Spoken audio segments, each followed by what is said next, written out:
Hello, my name is the Retro Gaming Goose, and welcome back just to another episode in my NES collection.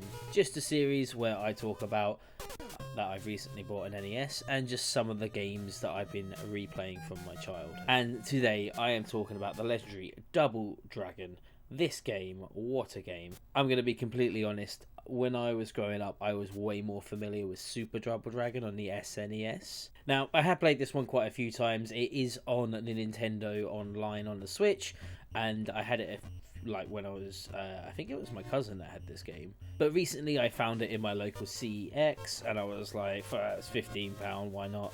But just before I ramble on any more about this game, if you could like this video and subscribe to this channel, there's plenty more retro gaming goodness coming out over the next couple of weeks. But yeah, Double Dragon, it's one of them franchises that seemingly have gone away. Like, I can't really remember the most recent one that's come out. I think there was a new series that came out on the Switch a couple of years ago. But other than that, it's kind of died to death, and it's really sad because it is an absolutely fantastic series. Originally coming out on the arcade in 1987, it was one of the very first beat-em-up games. And for anyone that doesn't know what a beat-em-up game is, it's typically a game, martial arts game, kung fu game, where you scroll from left to right across the screen, beating up enemies. There's not a lot to it. It's pretty good. They're pretty fun. Think of like Streets of Rage. That's probably the most famous beat 'em up. But famously, this game was ported to the Famicom or NES, which is the version I'm playing on, in I believe 1988. Around that time, I may be a couple of years off, and most famously, it had a huge graphical downgrade. But the gameplay was more or less there. With an NES controller, you literally have like the two buttons and the analog stick, and it gets a bit weird trying to work out how they like design. I don't have the manual and stuff like that for these games. I don't have it boxed, so it gets a bit weird trying to work out what the hell they wanted you to do with the controls. It took me far too long to work out that if you press A and B together, you do a flying kick. It was a god save when I worked it out, and I still don't know how to block in this game. I know you can block. I've seen people block. I've seen people throw people in this game. Maybe I'm thinking of a different game. I know that there's a second one that came out.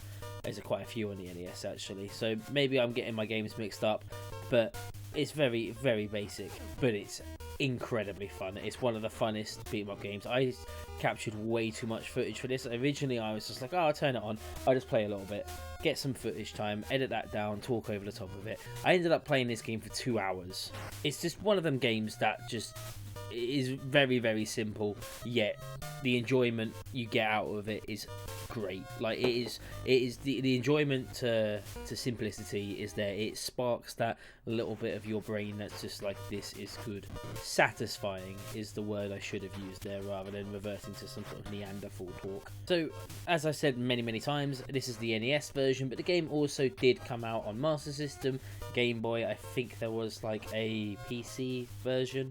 It definitely came out on Atari, it came out on a Commodore 64, it basically came out on anything that was in the late 80s, early 90s. And it also spawned a series of sequels and a really complex, complicated timeline that makes no sense ever. Like, this is always happens with these games that are very simple end up having the most complex storylines. So naturally, Double Dragon 2 The Revenge came out in 1988, so the same year this was ported to the NES, and then Double Dragon 3 came out in 1990. Like I've already said, there's a SNES one, which is Super Double Dragon, which is completely different. Then there's Battletoads and Double Dragon, which is like a crossover game that kind of takes place in the same universe, but doesn't. It could be a dream, who knows. And there's a Game Gear version, Double Dragon The Revenge of Billy Lee. There's also Double Dragon 5, The Shadow Falls.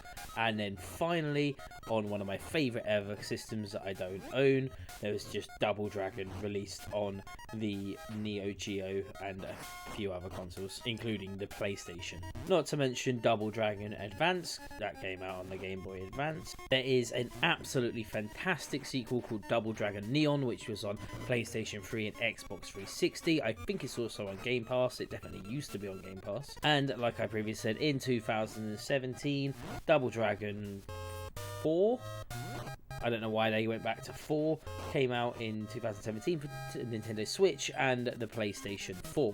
I really don't know why they just went back to calling it Double Dragon 4. Like, that doesn't make any sense to me. And in 2023, a spin-off to the franchise called Double Dragon Gaiden Rise of the Dragons was announced for Windows, Switch, PS4, PS5, Xbox and Series X. That is a lot of sequels for a game that is just walk, right and punch. Like, I can't really say much more. That's ridiculous. I can't believe I spent all that time reading them out. That's so dumb.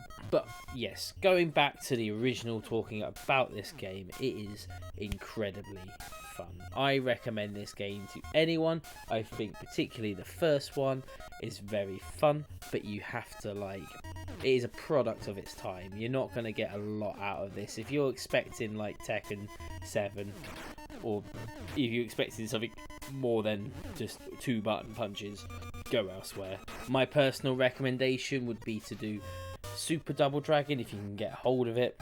It's actually quite hard to get hold of. I have another video on that that I posted a couple of months ago.